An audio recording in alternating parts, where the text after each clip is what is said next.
ভাবের ওপর রাহু এবং নবম ভাবে কেতু অবস্থান করে, তাদের চিন্তাভাবনা কেমন হয় আসুন জেনে নিই।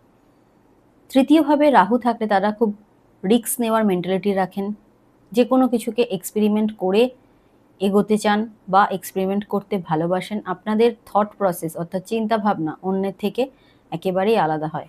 বৈদেশিক কোনো কাজের সঙ্গে আপনারা সহজেই যুক্ত হতে পারেন, অনলাইন সোশ্যাল মিডিয়া এ সমস্ত কাজের সাথেও যুক্ত হতে পারেন।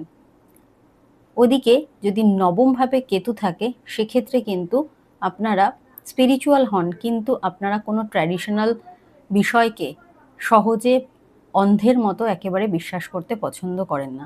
সেক্ষেত্রে অনেকটা লজিক্যাল সেন্স বা প্র্যাকটিক্যাল সেন্স দিয়ে যে কোনো বিষয়কে অ্যাপ্লাই করতে ভালোবাসেন। কেতু নবমে থাকলে তাদের মধ্যে ইনটিউশন পাওয়ার কিন্তু অনেক বেশি থাকে।